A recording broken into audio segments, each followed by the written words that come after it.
This is an application that I got put together so that we could dynamically change how the registrations can be zoned in Regina, so that we can have one zone or no zones, two zones, three zones, four zones. It'll give us an idea of how, if we carve up the Regina city map, how each zone is affected.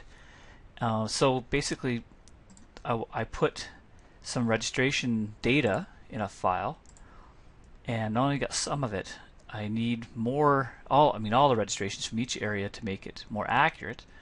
But if I click on the registration map, you'll see that a lot of them is the lasers, because that's where I got most of the data from. And then Blair sent me some of his data as well. And so I didn't put all of it in, but I put just a sample so that you can see what I'm trying to do. So if we try and create a laser zone, so we zone it the way maybe we currently have it. So if we click the create laser zone, we're able to just draw on the map what the zone might look like, and you can zoom in to get more accurate, or zoom out. So I mean, this isn't going to be exactly the perfect, but it's just an idea to show you.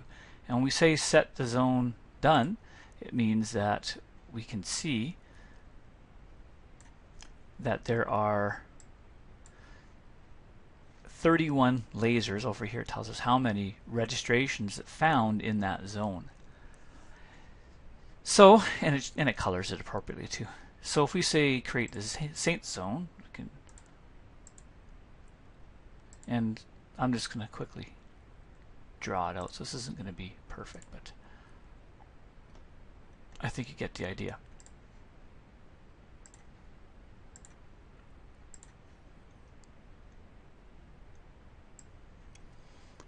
And then we'll say we're done with that. So it colors all those pins red. Well, they already were red, but it maintains red, and draws the zone. And we can see that it's 28 Saints. So we could do the same with the Royals.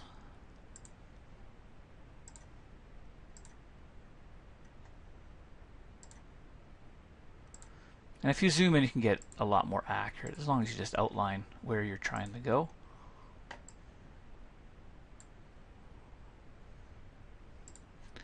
So there's the Royals that found 8, and this little display here, we can break it down to show, say, from blast ball or whatever that first division is, all the way to midget, so you can see what the value of each registrant in that area, where they kind of sit in their career for softball.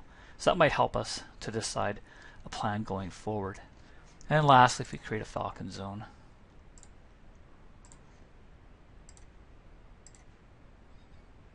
And again, you can just get an idea of how we're doing this. So there's the Falcon zone. So nobody in the Falcon zone in this particular data set. So the nice thing though is we can change it. So let's say we want to carve it up a different way. Let's say we wanted to create 2 zones.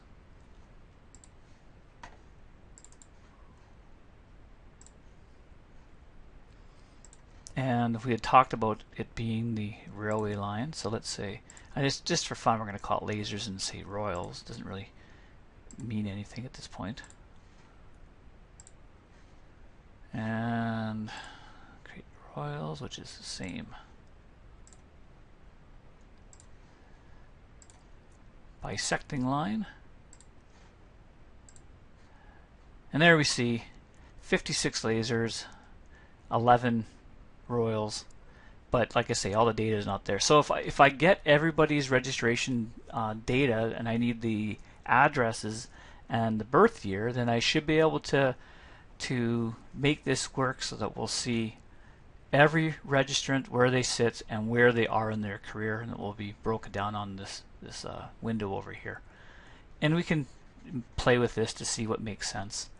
Okay, and I hope that it's better than I thought to do it this way than just send you all the files and try and get it to work on your own browser, because you don't really know how to do it. So this is kind of a good way to show you what I've been working on. All right, thanks.